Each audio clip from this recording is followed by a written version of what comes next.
Following discussions among representatives of all parties in the House, I understand that there is an agreement to observe a moment of silence to recognize that it has been 1 year since COVID-19 was declared a pandemic and to remember those who lost their lives to COVID-19. J'invite les honorables députés. I invite honourable members to rise.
Oral questions. Question orale, the Honourable Leader of the Opposition. Mr. Speaker, in 2018, the Privy Council told the Prime Minister that the Ombudsman was not intended for sexual misconduct investigation. The Prime Minister's office knew 3 years ago that it had a duty to initiate an investigation. The Prime Minister did nothing for this woman serving her country. Why did the Prime Minister sit on an accusation of sexual misconduct for 3 years? Right Honourable Prime Minister. Mr. Speaker, as a government, we have always taken seriously any allegations or accusations of sexual misconduct. We have in every case forward them for investigation to responsible authorities. It's not up to politicians to do those investigations. We need reliable, independent investigations, and that's why the Minister of Defence referred the ombudsperson to the appropriate officials, who then were unable to follow up because they didn't receive enough information. But we will continue to stand with and ensure that we're improving the processes so that anyone victim of harassment or assault is able to get the support they need.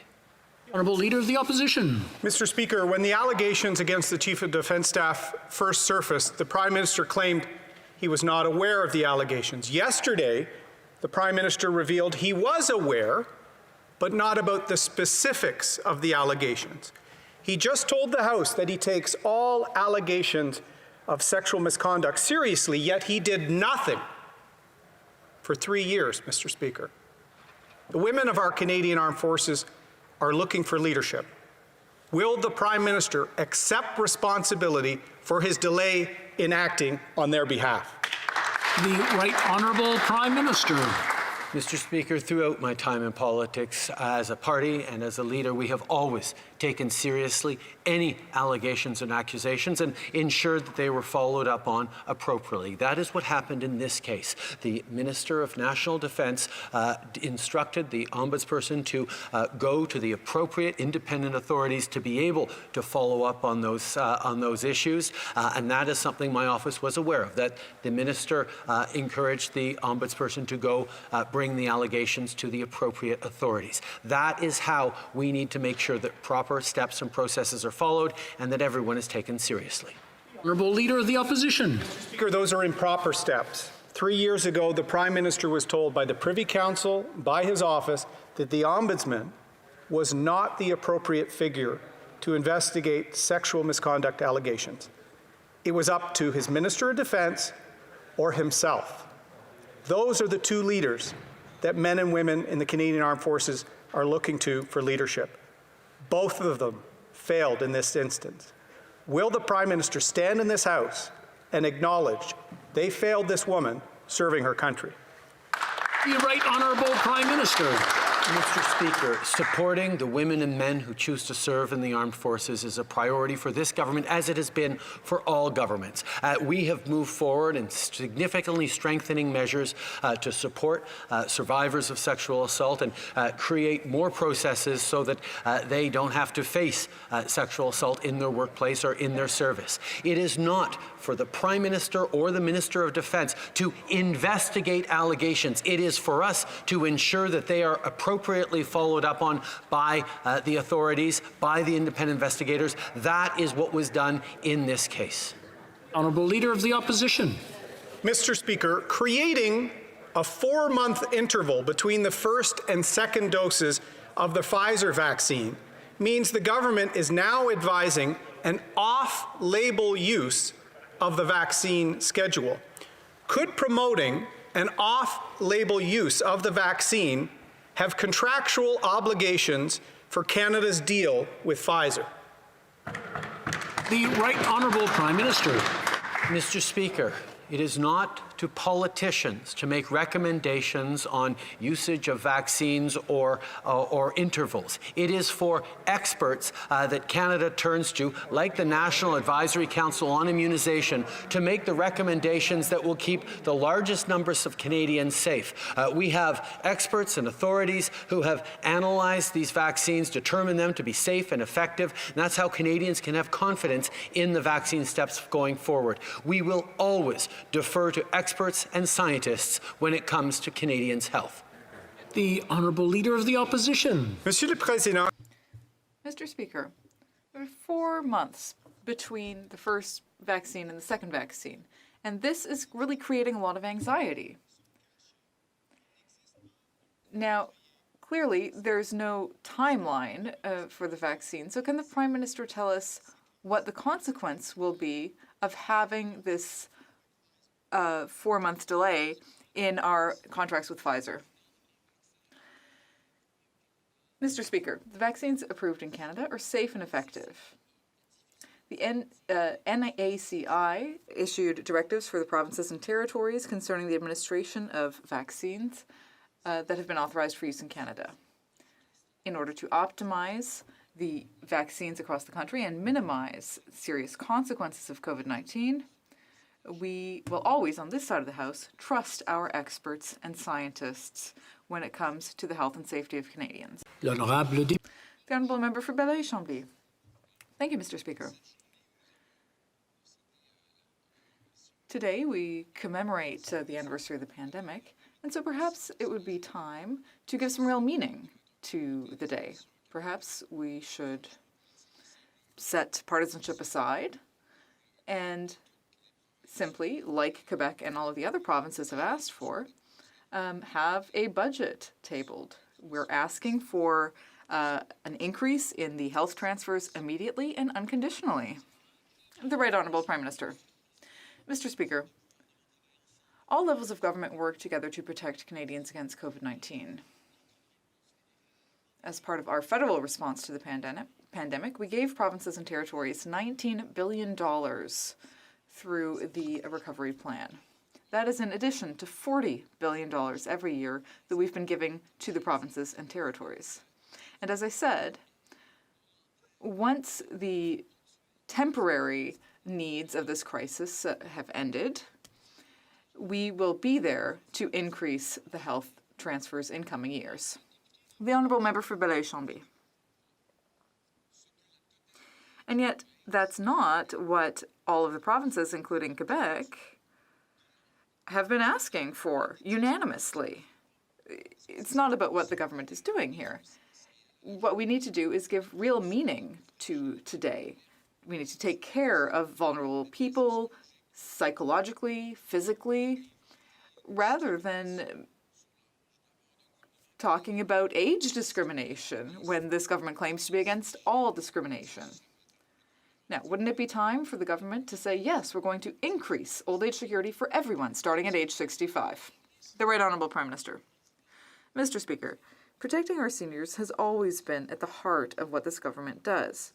We increased the guaranteed income supplement by 10% for the most vulnerable seniors, and we also recognize that older seniors are more vulnerable and need more support.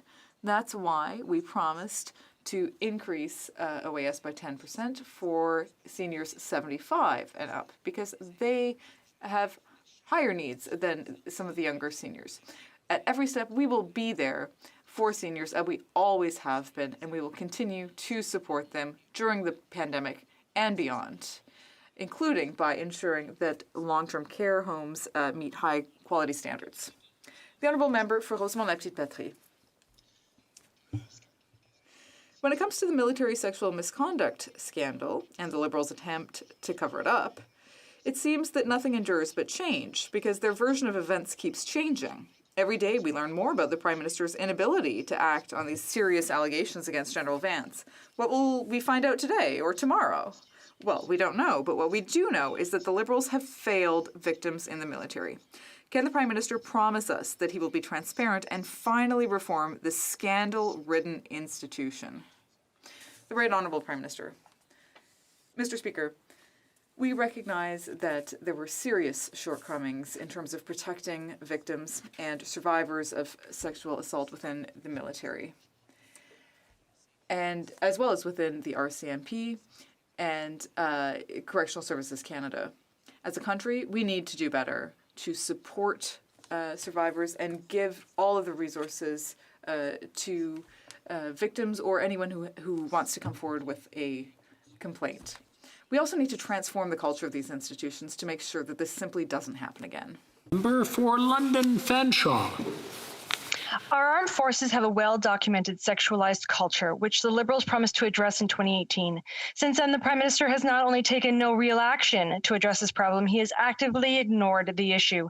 The Prime Minister admitted to knowing about the allegations of sexual harassment against General Vance, allegations he and his minister refused to act on. We need to ensure women who serve can do so equally. Will the Prime Minister apologize to women in the armed forces for failing them and allowing this toxic and dangerous sexualized culture to continue? The Right Honourable Prime Minister. Mr. Speaker, it is extremely obvious that more needs to be done and quicker. There's no question about that. Every woman and man who serves in our armed forces deserves to work in a safe environment and have the resources and the support if they have allegations or experienced unwanted behaviors. But it is not true what the member says, that we haven't done anything, because we passed Bill C-77, a declaration of victims' rights that puts victims at the core of the military justice system and which reviews unfounded cases. We created the Sexual Misconduct Response Centre, which provides confidential 24/7 support services to CAF members. We implemented the Path to Dignity and Respect, a strategy for long-term culture change. We put in place the Response and Support Coordination Program for CAF members, but there's more to do, and we will. L'honorable député de... The Honourable Member for Charlesbourg-Haute-Saint-Charles. Mr. Speaker, the Minister of Defence, Michael Warnick, former clerk of the Privy Council, Janine Sherman, the Deputy Secretary of the PCO, and Elder Marquez, Senior Advisor to the Prime Minister. These four people were all aware of serious allegations against General Vance, and the Prime Minister confirmed yesterday that his office was also aware. But now he'd like us to believe that he was not personally aware in 2018. So how is it that on an issue with such serious implications, the Prime Minister was not informed?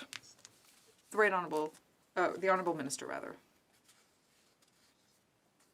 Allegations extremely seriously when it comes to inappropriate sexual behavior. This is one of the reasons why we took very strong actions. In this case here, we put the Ombudsman in touch with the Privy Council office so that the appropriate authorities can take that action. As the Prime Minister has stated, no politician should ever be part of an investigation. Thank you, Mr. Speaker. L'honorable député de Charles... The Honourable Member for Charlesbourg-Haute-Saint-Charles. Mr. Speaker, my question is simple. The Prime Minister said at first that he wasn't aware of any allegations, and then at a press conference on Friday he said that he was not aware of allegations, any specific allegations rather. So what we want to know is, did the Prime Minister know in 2018, in March 2018, that there were these allegations against General Vance? Yes or no? Mr. Speaker, as I stated before, no elected official should ever be part of an investigation, to lead any type of investigation. It has to go to the appropriate authorities so an independent investigation can be conducted. And that's exactly what has taken place here. We will take strong action. We have more work to do, and we will get it done. Thank you, Mr. Speaker. The honourable member for Mégantic-L'Érable. Mr. Speaker, well, G7 countries and all provinces were transparent with their population and tabled budgets. This Prime Minister is hiding the real financial situation from future generations.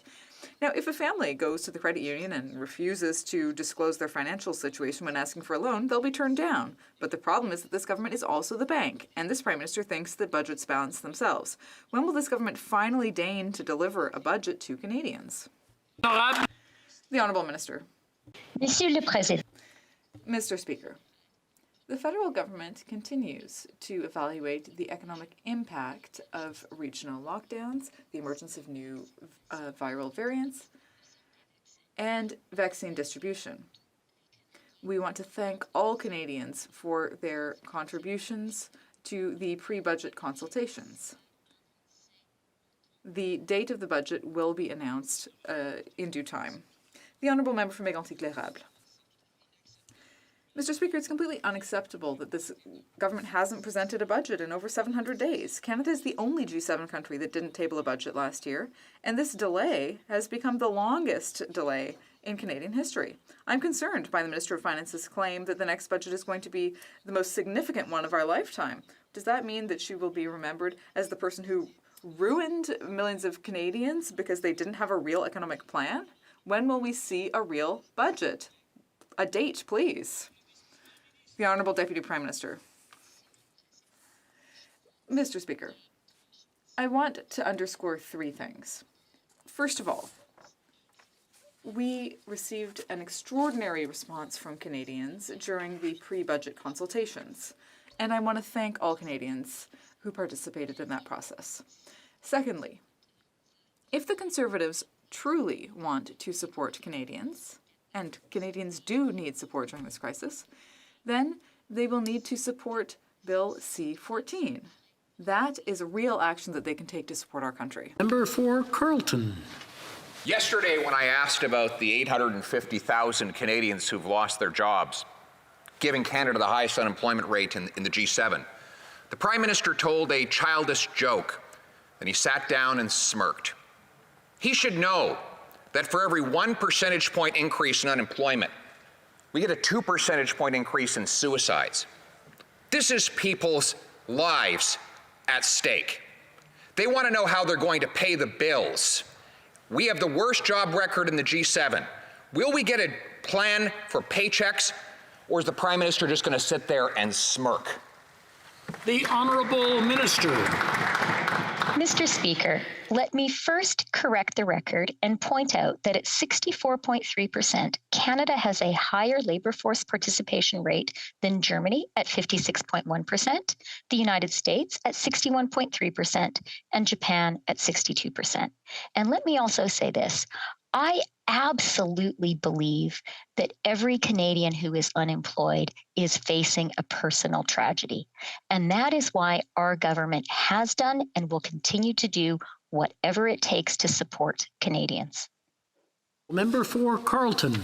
Well, what a shame that the Prime Minister didn't have the guts to stand up and answer the question himself. The reality is that he has said 49 different times that the best measure of job market success is the unemployment rate. And now that we have the highest unemployment rate in the G7, they want to change the measurement. They say we should celebrate them for the recovery of lost jobs. Well, of course, Canada had the most jobs to recover because it had the biggest job losses. People don't want any more games with statistics. They need paychecks in their bank accounts and food on the table. When will they get it? Honourable Minister. Mr. Speaker, let me share a very important statistic with the member opposite and with all Canadians. In the fourth quarter, Canada's GDP grew at an annualized rate of nearly 10%. That was higher than the US, the UK, Germany, France, and Italy. And I would like to congratulate the Canadians whose hard work, whose innovative approach made that possible. And I'd like to say to all members of this House, particularly the Conservatives, by supporting C14, we can all support those hardworking Canadians. The Honourable Member for Salaberry-sur-Roy. Mr. Speaker, 1 year ago today, this pandemic officially began. Since then, more than 10,500 Quebecers have lost their lives. People who lived their last moments in our healthcare centres, too often they were left alone, far from their families. Today is an opportunity to honour their memory and console their loved ones, but it's also an opportunity to take stock. We know that, among other things, the magnitude of this crisis has been exacerbated by chronic underfunding of healthcare. When will the government increase the health transfers? The Honourable Minister. Every step of the way, we've been there for provinces and territories during this pandemic, starting with the $19 billion in Safe Restart money through acquisition of personal protective equipment, purchasing of therapeutics and drugs, rapid testing, Mr. Speaker, and the millions and millions of dollars, vaccines, Mr. Speaker, completely purchased for provinces and territories. We'll be there for provinces and territories as we get through this together. The Honourable Member for Salaberry-sur-Roy. Mr. Speaker, more than 10,500 Quebecers have lost their lives, but more than 20,000 of us have been hospitalized and recovered. And this is thanks to the dedication of our healthcare personnel. It's thanks to healthcare workers who are primarily women, who have been working overtime and making sacrifices for the past year. The government sees them giving everything to save people's lives. They are the ones who carry the weight of 45 years' worth of constant federal financial neglect. When will the government finally increase health transfers in a sustainable and unconditional way? The Honourable Minister. Mr. Speaker, as I've said repeatedly, we have been there for provinces and territories. We will be there for provinces and territories, whether it's transfers through the Safe Restart Agreement, whether it's been as partners purchasing personal protective equipment, therapeutics, rapid testing. Mr. Speaker, paying for all the vaccines. We've been there for provinces and territories and will continue to be there throughout this pandemic and beyond. The Honourable Member for Montarville. Mr. Speaker, Ottawa must do its fair share. Unfortunately, it's too late for the seniors who have tragically left us, weakened by chronic underfunding of long-term care homes. But it's not too late to provide support, respite, and decent working conditions for our caregivers. It's not too late to provide timely access to care for those who have been left behind. In fact, it's never too late to do the right thing, especially to prevent casualties. When will the government increase health transfers in a sustainable and unconditional way?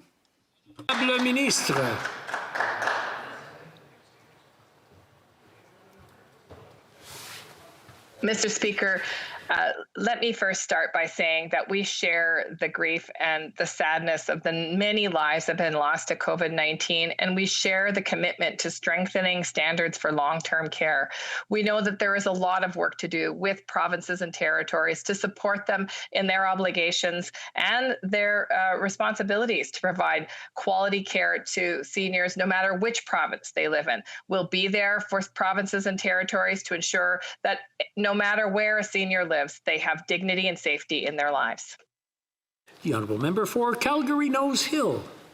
Question period. The Prime Minister said it wasn't for politicians to make decisions on vaccines, but that seems to be exactly what he's doing. The National Immunization Council said not to give the AstraZeneca vaccine to seniors, but his government ignored that advice. Now, Pfizer, Canada's chief science officer, and dozens of Canadian medical experts are advising not to delay the Pfizer doses by 4 months, but he's advising it anyway. So my question is the government making political decisions on vaccine dosing because they're trying to cover up their vaccine shortage that they created?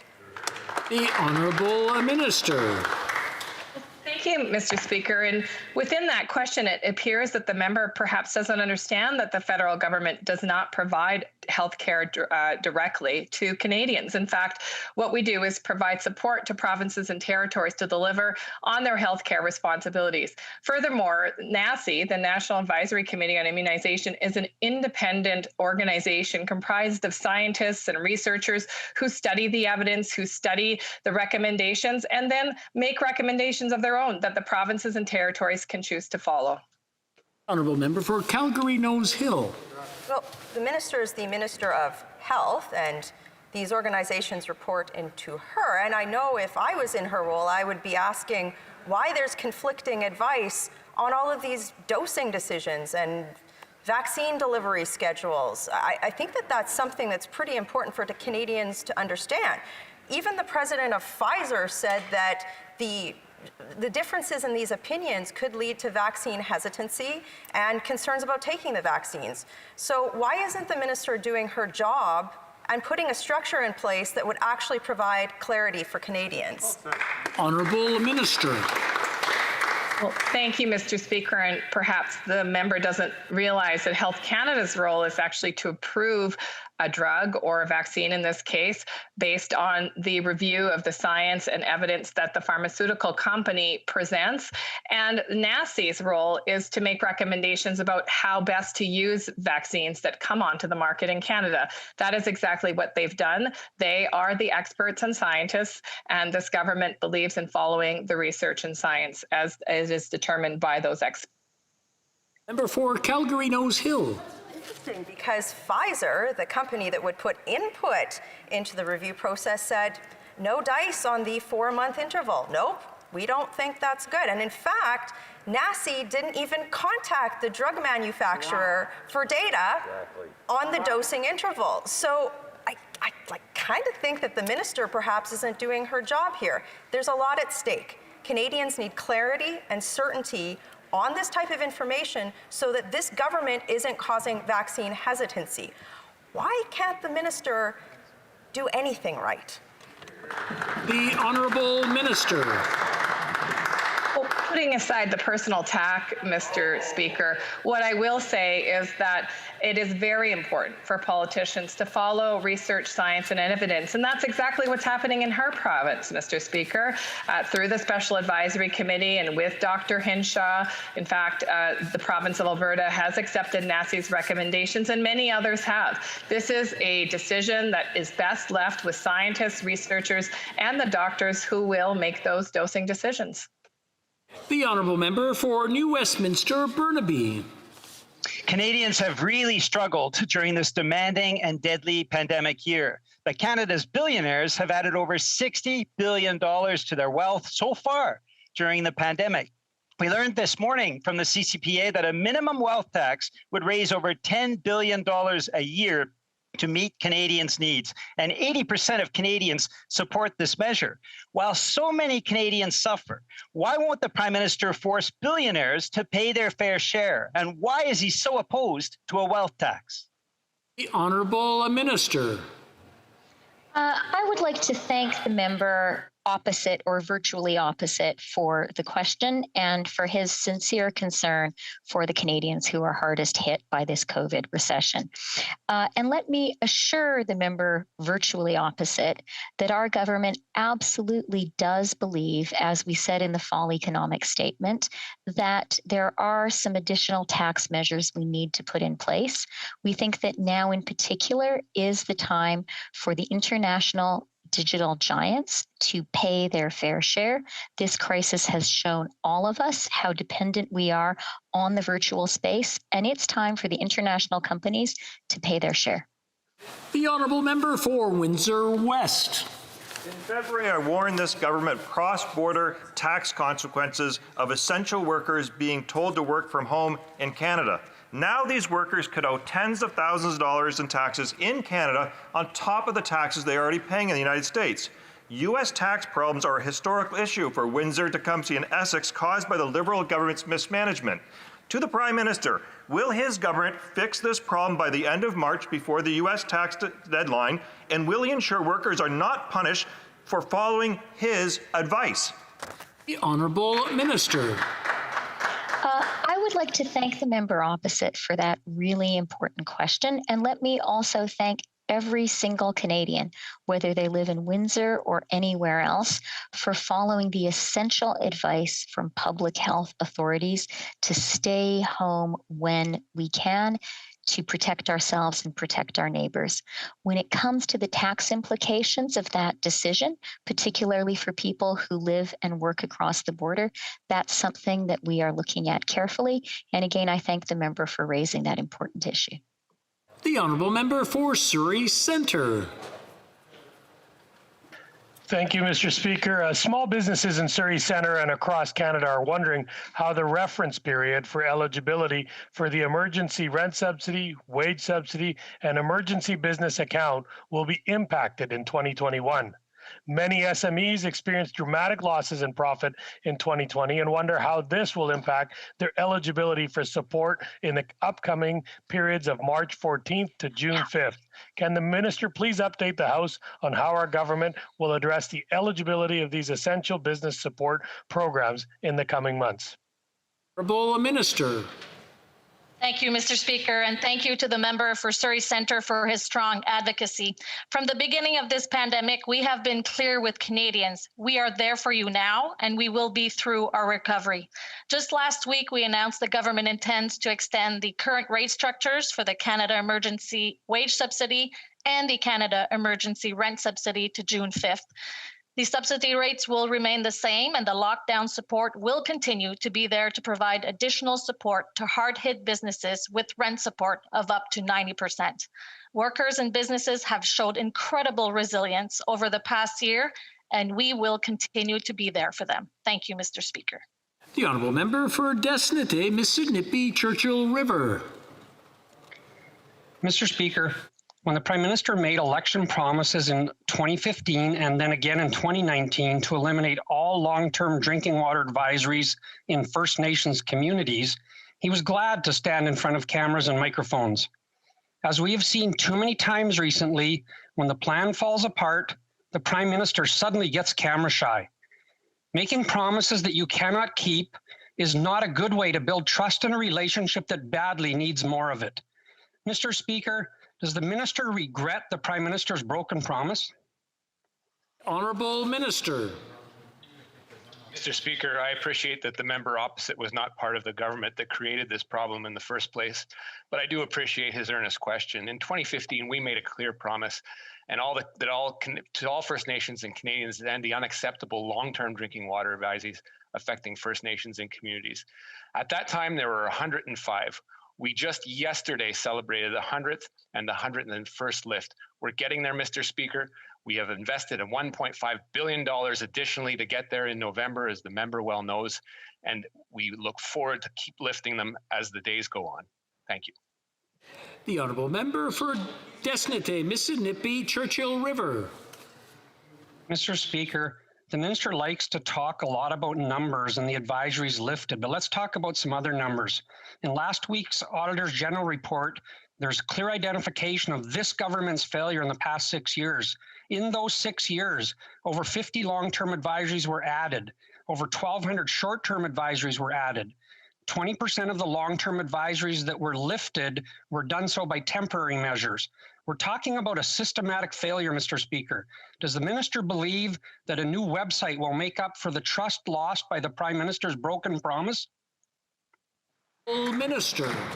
Mr. Speaker, if the member paid attention to the information in the website, he would see that every community that is currently on a long-term water advisory has a plan. When I sat down with my team, when I had the privilege of being named minister, we saw that we needed to commit to communities for long-term operations and maintenance of a critical asset. And that's what we did with an announcement in November that essentially doubles our commitment to getting First Nations off long-term water advisories. It's something we will continue to do in partnership.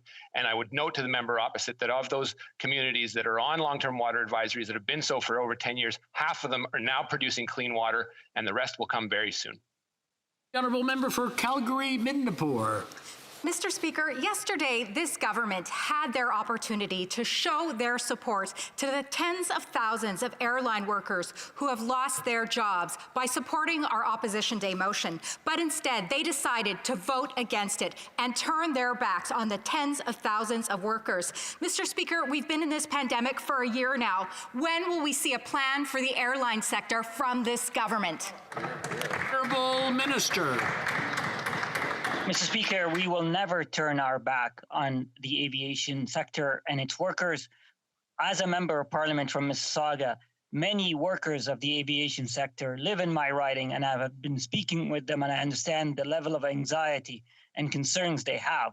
That's why, from the beginning, our government rolled out broad-based support for many workers, Mr. Speaker. However, let me just say that we recognize there's further support that is needed, and we are currently in discussions with the airline sector. But let me just say this, Mr. Speaker. Canadians understand the political games the Conservatives are playing. We will stand by aviation workers. The Honourable Member for Calgary-Midnapore. Well, Mr. Speaker, no food on the table to Canadians is not a game. Tens of thousands of airline workers are still without jobs, and Mr. Speaker, there is no end in sight. These workers are struggling to put food on the tables, yet this government has chosen to leave them behind. So I have a question for the minister. What would he like to say to all of these struggling workers who are struggling to pay their bills and put food on their table? The Honourable Minister. Mr. Speaker, I say to workers of the aviation sector and all Canadian workers, we've got your back. Our government, our Prime Minister has been there from day one, and we will continue to be there for them, Mr. Speaker. I recognize more work is needed, and we are in the middle of a serious discussion with the airline sector about providing support. Discussions are ongoing. As you can imagine, there are multi-layers to these conversations. I hope to see them come to an end very soon. Thank you, Mr. Speaker. L'Honourable Député de Shefford. The Honourable Member for Shefford. Thank you very much, Mr. Speaker. Today, let us take the time to remember the more than 10,500 Quebecers who have left us without our being able to mourn. I would be remiss if I did not point out that nearly 95% of the people taken from us were seniors. They are the ones most affected by this pandemic, the most affected by isolation, and by the death of their spouse or friends. On a day when the spotlight is on the hardships of those 65 and over, can the government bring them some good news by finally increasing the old age pension? The Honourable Minister.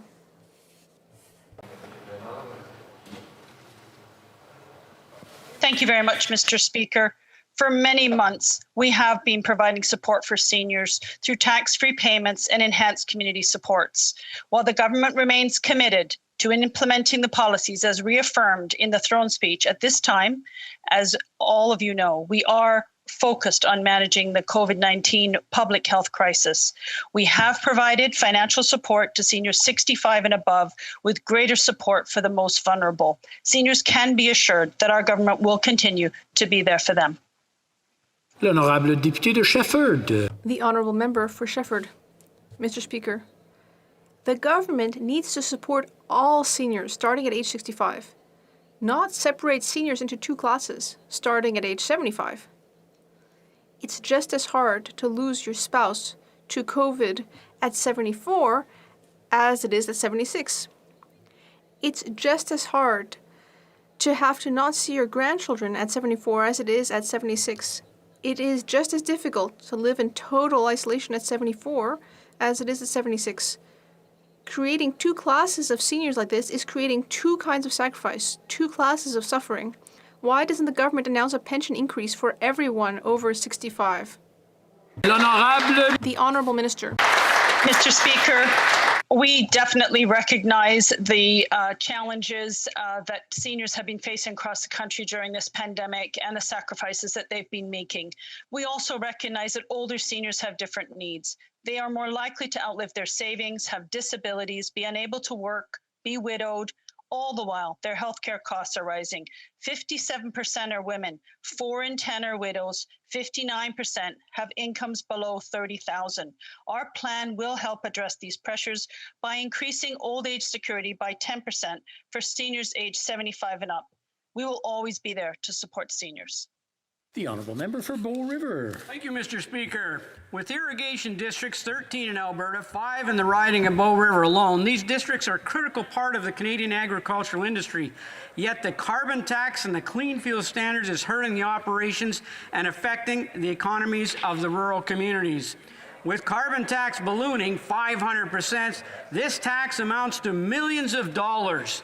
Instead of reinvesting these dollars, this money is leaving my rural communities. Will the government exempt the farmer who have to use power for irrigation from this crippling carbon tax? The Honourable Minister. Thank you, Mr. Speaker. As my honourable colleague is aware, the price on pollution is part of a comprehensive approach to addressing the climate challenge and ensuring that we are creating a world that will be a livable one for our children and our grandchildren, while concurrently seizing the economic opportunities that are offered through a low-carbon universe. With respect to the agricultural community, we have exempted on-farm fuels, and we have indicated that we are working towards solutions, including a rebate with respect to grain drying and some of the other issues. We certainly are partnering with the agricultural community to ensure that they are working with the government and with all sectors of the economy as we move forward to find solutions that will be low carbon, and will be very... The Honourable Member for Mission Matsky Fraser Canyon. Thank you, Mr. Speaker. For over a year, the Liberal government claimed they've housed 1 million families, but go silent when pressed for the data. After repeated requests, CMHC finally tabled their figures with the HUMA Committee. The numbers fall short of 1 million, confirming the repeated assertion made by this government is false. Will the minister correct the record and admit that he has not helped 1 million families find housing? Honourable Minister. Mr. Speaker, after 9 years of absence in federal leadership in housing, we brought in the National Housing Strategy, a 10-year, $70 billion plan to make sure that every single Canadian has a safe and affordable place to call home. Every other day, we are making announcements to either build new affordable housing units or repair existing units or introduce the Canada Housing Benefit in yet another province. So we have no lessons to take on affordable housing and housing affordability from the Conservatives. The Honourable Member for Chatham-Kent Leamington. Mr. Speaker, Dr. Mark Sinyard, a renowned psychiatrist, testified to MAID stating, and I quote, "In medicine, we quantify the harms of new treatments before deciding whether it is acceptable to use them. The process that the Senate and the House of Commons propose to facilitate the provision of MAID for mental illness really reflects a sunset on the scientific method and usual medical standards. That should worry us all," end quote. So much for following medical and scientific advice. Does this not worry the Minister of Justice? The Honourable Minister. Mr. Speaker, I thank the honourable member for his question on this very sensitive and important topic and the very important bill that is currently before this House. Mr. Speaker, we have with mental illness a very sensitive and serious challenge. We have proposed a committee of experts to look at it, Mr. Speaker, and to give us guidance moving forward. And in recomposing the parliamentary committee to review what was Bill C-14 passed in 2016, we are sticking to our original plan to look at that question with all seriousness, Mr. Speaker. The Honourable Member for Saint-Léonard, Saint-Michel. Thank you, Mr. Speaker. Our government recently announced the entry into force of the new version of the Divorce Act. This legislation, adopted in 2019, represents the first significant change to family law in 20 years. Can the Minister of Justice and Attorney General of Canada tell this chamber today about the changes made and about the new version? The Honourable Minister. Mr. Speaker, I'd like to thank my colleague for her wisdom and her hard work. The changes made to the Divorce Act will modernize the justice system to ensure that it supports all Canadian families. This legislation will place the child's interest in a priority position and will fight family violence in order to make the justice system fair and effective for everyone. I would also like to thank our provincial and territorial partners for their hard work and collaboration. Together, we will ensure that our laws are truly beneficial for families going through difficult moments. For Sturgeon River Parkland. Mr. Speaker, credit unions are vital to our rural communities. Farmers, small businesses, and residents rely on their services. Unfortunately, unlike big corporate banks, the tax code does not exempt credit union investment services from the GST.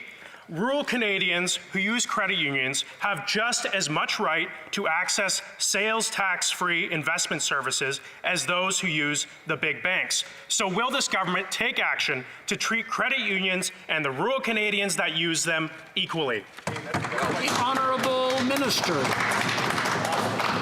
Mr. Speaker, I would like to thank the member opposite for that question, and I strongly agree with the member opposite about the importance that credit unions play, certainly in rural communities, but also in municipalities across the country.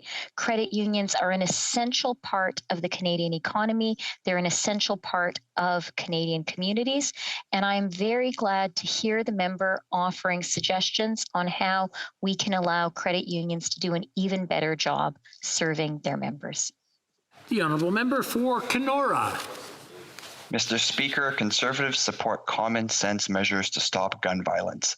This Liberal government claims to, but their actions show they would rather criminalize regular Canadians than get tough on real criminals. Right now, they're moving to confiscate legally purchased guns from responsible hunters and sport shooters, but just a few weeks ago, they voted against increasing sentences for criminals with smuggled guns. Mr. Speaker, if this government is serious about ending gun violence, why did they vote against tougher sentences for gun smugglers? Honourable Minister. Thank you very much, Mr. Speaker. Mr. Speaker, we promised Canadians that we would strengthen gun control, while the Conservatives have promised the gun lobby that they will weaken it. Mr. Speaker, after the Conservatives cut hundreds of millions of dollars and thousands of Border Service officers and RCMP, it's a little bit tiresome to hear more empty Conservative talk on gun crime. Canadians need a government with the resolve to put Canadians' safety first, and that's why we are strengthening gun control, investing in law enforcement, and in our communities. Mr. Speaker, we'll do the work that is necessary to keep communities safe, and we will not take any lessons from more tough talk and empty words from the Conservatives. The Honourable Member for Puttavanche. Mr. Speaker, for decades there has never been a gap of more than 2 years between budgets until this Liberal government. Despite COVID-19, all other G7 countries produced budgets last year, as well as our provinces and territories, but the Liberals couldn't manage. And now it's slipped out that they have no intention of releasing a budget this month either. Either the Liberals don't have a plan for reopening the economy, or they're refusing to be transparent with Canadians. Which is it? The Honourable Minister. Mr. Speaker, I would like to thank the member opposite for that question, and let me just point out a few things. First of all, in our fall economic statement, we offered extensive financial information, including extensive 5-year fiscal forecasts, which took into account varying possibilities on the virus resurgence scenario. The second thing I'd like to say, Mr. Speaker, is our government has been there for Canadians throughout this crisis, and we will continue to be there for Canadians. And I would like to urge the Conservatives to join us in supporting Canadians by supporting Bill C-14. Honourable Member for Scarborough Agincourt. Mr. Speaker, today marks 1 year since the World Health Organization designated COVID-19 as a pandemic. And today we are wearing right to remember those we have lost. While Canadians have been practicing public health measures to keep each other safe, scientists around the world have been working nonstop to find vaccines. News about vaccines in Canada is promising, and I know we are all looking forward to getting vaccinations when the time comes. On the 1 year anniversary of COVID-19, can the Minister Minister of Health update us on the status of vaccines in Canada? The Honourable Minister. Well, thank you very much, Mr. Speaker, and I thank the member for Scarborough Agincourt for her incredibly hard work and advocacy during this difficult time. And this year has been incredibly challenging for all Canadians, and I want to recognize the sacrifices of all Canadians on this National Day of Observance. Throughout the pandemic, we have relied on science and evidence to keep Canadians safe, and our vaccine plan is no different. As of today, 3.8 million vaccines have been sent to provinces and territories, with millions more on the way this month and well into the spring. And this is good news, Mr. Speaker. We see the light at the end of the tunnel. I look forward to supporting provinces and territories to get every Canadian who wants to be vaccinated done by September. Thank you. The Honourable Member for Churchill, Kiwatnook, Aski. Mr. Speaker, Doreen Saunders, an elder from York Factory First Nation, died a preventable death last week because of medical neglect by this federal government. York Factory has not had the number of nurses promised or a doctor in months. Doreen Saunders is not alone. York Factory is not alone. No excuses. What will this government do to make sure First Nations are getting the medical personnel they have been promised and need? What will this government do to achieve justice for Doreen Saunders and her family, for York Factory, and all First Nations? The Honourable Minister. Thank you, Mr. Speaker. On behalf of Canada, I offer my sincere condolences on this tragic passing. We know that First Nations face a terrible health crisis, particularly during this pandemic. We know that coming out of COVID, we must invest in health infrastructures in communities. We must invest in housing as a health crisis. We know that this is a challenge. We know that this inequity exists and persists and have made communities more vulnerable. There are many examples of this across Canada, and it's entirely unacceptable. But this government has made massive investments in bridging that infrastructure gap, and we will continue to do so. The Honourable Member for Nanaimo, Ladysmith. Thank you, Mr. Speaker. The government's commitment to plant 2 billion trees is important to address climate change, but seedlings cannot replace the biodiversity of old-growth forests or come close to matching their capacity to sequester carbon. We need old-growth ecosystems for our survival. Will the government work with First Nations and the provinces to protect endangered old-growth ecosystems on Canada's west coast, stop the destruction of the boreal forest, and ban unsustainable forestry practices like the use of whole trees for the creation of biofuel pellets? Honourable Minister. Thank my honourable colleague for the question, the important question. We are committed, as he had indicated, to planting 2 billion trees and to restoring wetlands and grasslands as key elements of our focus on nature-based climate solutions. These investments will also be very important in addressing biodiversity concerns. The government has also, though, committed to a pathway to achieve 30% protection of terrestrial areas by 2030, and certainly a key focus of securing these spaces will be working with provinces and territories who control land management in most of the country, with a focus on protecting intact ecosystems and areas of high biodiversity value.